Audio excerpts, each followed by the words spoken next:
Allez, c'est parti. Commençons par les présentations. Moi, c'est Alexandre, 19 ans. Mais vous pouvez m'appeler Alex si j'ai un jour le plaisir de vous rencontrer. Bon, ça, c'est fait. Maintenant, je vais vous présenter le contexte. Mon oncle est mort. Et je ne dis pas ça pour que vous apitoyiez sur mon sort, je le connaissais à peine. En fait, je ne le connaissais pas du tout. J'ai appris qu'il existait et qu'il était mort quand on m'a ordonné de vider sa maison. Ça va paraître un peu froid, mais c'était un inconnu pour moi, et je me suis rapidement rendu chez lui pour commencer à faire le tri. De toute manière, je ne pouvais pas discuter cet ordre. Quand je suis arrivé sur place pour la première fois, ce qui m'a marqué, c'est que la maison de mon oncle n'est pas une maison. Figurez-vous plutôt, un fort militaire, enterré, avec ses cours et ses passages. C'est à peu près ça, et c'est assez profond, creusé à même la roche. À la surface, au-dessus des plafonds, il y a des jardins, des champs, de l'herbe. En fait, ça tient plus d'un terrier que d'un logement. Et c'est extrêmement labyrinthique. Une fois que je suis entré, ou plutôt descendu, je me suis tout de suite demandé si mon oncle était atteint de silogomanie, cette pathologie qui frappe les collectionneurs compulsifs.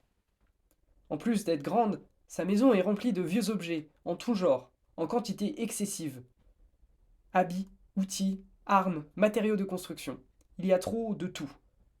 En plus, si on en juge par la taille du cellier, il y a de quoi stocker de la nourriture pour tenir un siège.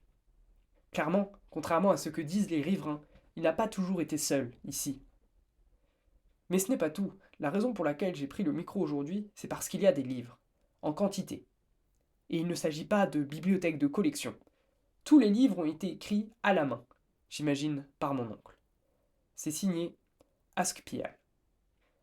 Retenez bien ce nom, car j'ai décidé de donner ma voix à mon oncle Askpial et faire en sorte que ses écrits soient transmis à la postérité. En effet, les pages sont percées par les insectes, et les reliures sont pourries. Il est temps que quelqu'un se lance dans un travail d'archiviste. Et ces documents sont d'importance capitale, car ils parlent d'une époque révolue, celle de la survie.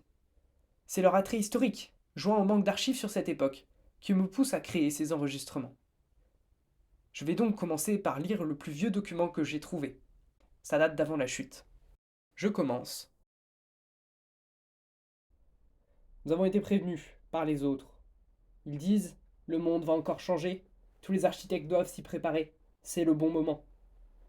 Avec mes camarades, nous avons accusé réception du message.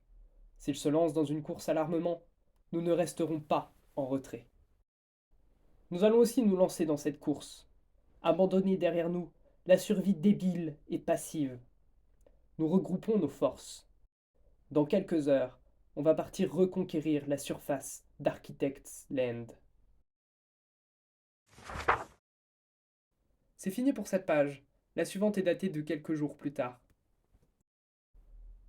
Bon, c'était de manière un peu dramatique pour dire qu'on a décidé de se bouger le cul.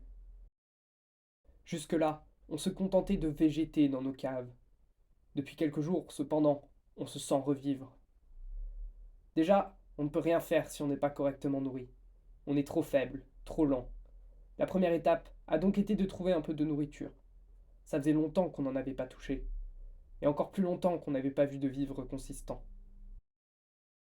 En quelques heures, on a pu fabriquer à nouveau les outils de base. D'abord bois, puis pierre, et enfin fer. Tous les outils et armes que nous possédions auparavant sont inutilisables depuis bien longtemps. À côté de ça, on n'a pas décidé de se tourner les pouces. Moins de 24 heures après nous être secoués, on disposait d'une tour à monstres. Le modèle qu'on a construit permet de tuer en boucle toutes sortes de monstres pour les ressources que l'on trouve sur leurs cadavres. Fil par les araignées, eau pour l'engrais par les squelettes, poudre à canon par les creepers. En une journée, tout cela a été automatisé. On est enfin actif. On se sent vraiment revivre. Nouvelle entrée, datée du lendemain. Les autres avaient raison. La difficulté était à son minimum. Au fur et à mesure que le monde revit, les choses s'accélèrent. Au fur et à mesure que les architectes meurent et réapparaissent, on sombre dans l'enfer. On ralentit insensiblement. On devient moins efficace. Les monstres deviennent plus forts, plus nombreux. Tout est plus hostile. Je vais continuer à documenter précisément les effets des accidents sur le monde et sur nous. En attendant, nous continuons de progresser. Notre petit groupe n'est pas très bien équipé, mais on parvient à garder la tête hors de l'eau. On a commencé à se construire une maison, enterrée, pour éviter les dangers de la surface. Nous y avons placé nos lits, nos vivres. Je vais peut-être y déménager mes anciennes archives. Les autres ont placé leur base de l'autre côté de la mer. Ils sont loin, on ne les croise pas beaucoup. Et ce n'est pas pour me déplaire.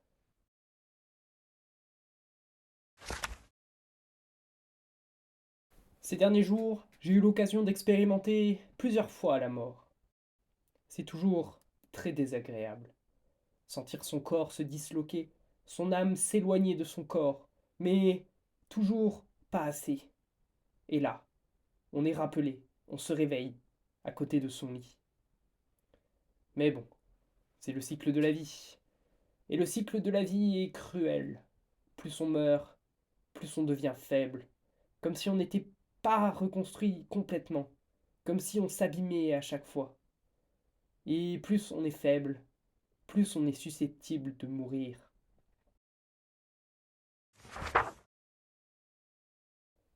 Après avoir écrit ces mots, j'ai pris une pause. 2 jours sans rien faire de risqué.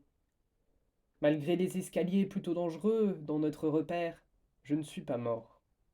Et je suis étonné. Étrangement, mon corps semble se réparer de lui-même, pour peu qu'on lui en laisse le temps.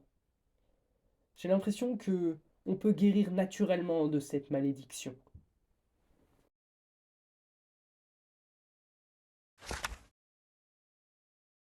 Bien, je pense qu'il est temps de s'arrêter pour le moment.